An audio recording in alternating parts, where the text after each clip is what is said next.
Сәлеметсіздер ме, құрметті білім алушылар. Біз бүгін 7-ші сынып география пәнінің дүниежүзілік шаруашылықтың салалары, ауыл шаруашылығы мен өнеркәсіп тақырыбындағы сабағымызды бастаймыз. Сабағымыздың негізгі оқу мақсаты ауыл шаруашылық, өнеркәсіп шаруашылық салаларын жіктеу арқылы маңыздылығын түсіндіру. Алғашқы тапсырма бойынша берілген суреттер арқылы қызмет түрлерін анықтаңыздар. Берілген суреттердің қайсысында адам еңбегі көрсетілген?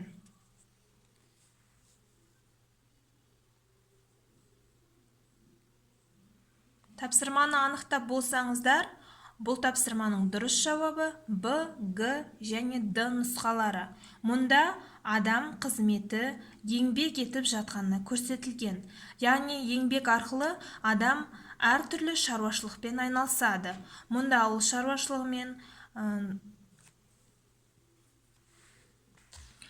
құрылыс өнеркәсібімен және де түрлі салалармен айналысатынын байқауға болады. Б суретіне тереңірек тоқталатын болсақ, мұнда адамдар ауыл шаруашылығымен, соның ішіндегі бидай өсірумен айналысып жатыр. Бидай шаруашылығының негізгі өнімі нан болып табылады. Оны пісіру үшін шикізат, құралдар қажет және адам еңбегі жұмсалады. Отбасы адамды көмекке жалдайды да, оған еңбекақы төлейді. Бұл еңбек деп аталады. Сонда біз бұл жерден еңбек етіп жатқан халықты көреміз және еңбек ету арқылы әртүрлі шаруашылық салаларын көруге болады. Жалпы шаруашылық дегеніміз бұл қоғамның түрлі өнім шығару қызметі және онымен байланысты құралдар мен қатынастар кешені болып табылады. Шаруашылықтың өзінің бірнеше түрлері бар. Олар ауыл шаруашылығы және өнеркәсіп. Мұнда ауыл шаруашылығының негізгі шикізат көздерін көре аламыз. Ауыл шаруашылық ел экономикасының ауыл шаруашылық өнімін өндіретін азық-түлік түрлеріне, тоқыма, аяқ киім, парфюмерлік, тағам өнеркәсібіне арналған шикізат қажеттілігін қамтамасыз ететін сектор екені бәрімізге белгілі. Ауыл шаруашылығын дамытудың айрықша ерекше белгісі, оның басты ресурсы жер ресурстары болып табылады. Ал қазір ауыл шаруашылығына байланысты бейнежазбаға назар аударыңыздар. Ауыл шаруашылығы шаруашылық салалардың ішіндегі ең ежелгі және табиғат жағдайлары. Дүниежүзінің кез келген елінің ауыл шаруашылығы өзара бір-бірімен тығыз байланысты екі саладан, өсімдік және мал шаруашылығынан құралады. Олардың ара салмағы әр елдің әлеуметтік экономикалық жағдайы мен еңбек ресурстарының көрсеткіштеріне және табиғат жағдайларының ерекшелігіне сәйкес өзгеріп отырады. ақш, Германия, Франция сияқты экономикалық деңгейі жоғары елдерде ғылым жетістіктер мен агротехникалық шаралар кеңінен қолданылу нәтижесінде мал шаруашылығы өнімдерінің үлесі жоғары. Мұндай жағдай кейбір жекелеген дамушы елдерде де байқалуда. Бірақ оның басты себебі климаттың қолайсыз әсерінен өсімдік шаруашылығының өркен жаюына мүмкіндік болмауы. Бұл көрініс таяу шығыстың кейбір елдеріне тән. Өсімдік және мал шаруашылығы тек қана өзара байланысып қоймай, олардың өнімдерін өңдейтін өнеркәсіп салаларымен де тығыз байланысты. Бұл салалар арасындағы өзара байланыс агроөнеркәсіптік кешен арқылы жүзеге асады. Мұндай кешендер құрылымы мен қуатына қарай алуан түрлі болып келеді және дамыған елдерде кең қанат жайған. Ал дамушы елдерде олар жаңа белең алып келеді. Қазіргі ауыл шаруашылығына тән басты белгі бір немесе бірнеше өнім түрлерін өндіруге мамандану. Жалпы өнімнің құрамы мен мөлшері сұранысқа, табиғи және әлеуметтік экономикалық жағдайларға, көлікпен жабдықталуына, әр елдің экономикалық, географиялық жағдайына тәуелді. Бейнежазбада көргендеріңіздей ауыл шаруашылық салалары екі үлкен салаға бөлінеді. Олар өсімдік және мал шаруашылығы. Өсімдік өсірумен айналысатын ауыл шаруашылық саласы өсімдік шаруашылығы, ал малмен шұғылданатын саланы мал шаруашылығы деп атаймыз. Олардың бағыттары өсіретін өсімдіктер мен малдың түріне қарай жіктеледі.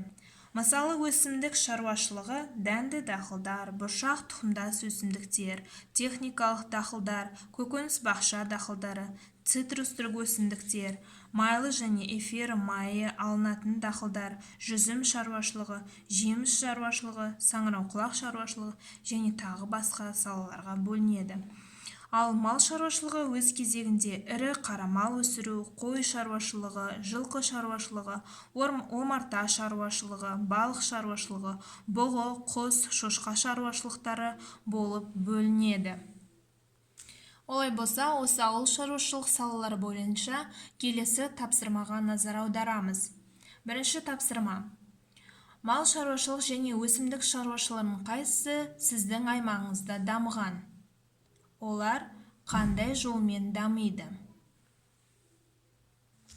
Тапсырманы орындап болсақ, келесі ой қозғау тапсырмасы арқылы берілген суреттерге қараймыз да өнеркәсіп деген не сұрағына жауап береміз. Берілген суреттерге қарасаңыздар, бірнеше өнеркәсіп түрлері берілген.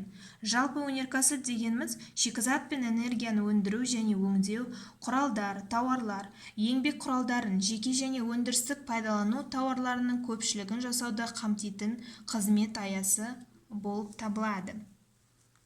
Өнеркәсіп саласы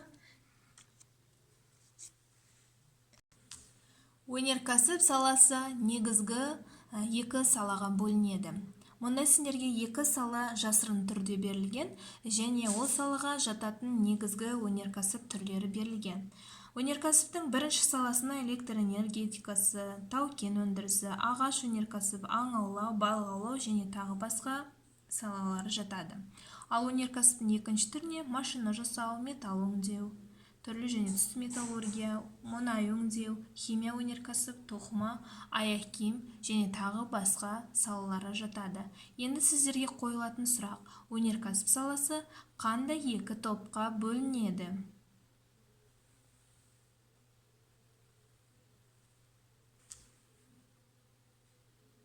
Өнеркәсіп саласы екі үлкен салаға, өндіруші және өңдеуші салаларына бөлінеді. Өндіруші саласы жер қойнауында кездесетін барлық пайдалы қазбаларды өндірумен айналысады. Оған жататын негізгі салаларды анықтадық. Ал өңдеуші саласы сол жер астынан алынған пайдалы қазбалардың негізгі шикізат көзінен алынатын өнім түрлерін өңдейді. Оған берілген өнеркәсіп салалары жатады. Сабақты қорытындылай келе, өнеркәсіп пен ауыл шаруашылығының адам өміріндегі негізгі рөлі анықтайтынын білдік. Және ауыл шаруашылығы мен өнеркәсіп халықты азық-түлікпен және жұмыспен қамтамасыз етуде маңызды рөл атқаратынын білдік. Олай болса, осы тақырып бойынша сіздерге берілетін үй тапсырмасы: өз өлкеңізде өнеркәсіптің қандай түрлері дамыған? Қандай саланың өнімі қымбат? Ауыл шаруашылығының ба, әлде өнеркәсіптің бе? Осы берілген сұрақтарға үйде жауап береміз. Осымен сабағымыз аяқталды. Сау болыңыздар.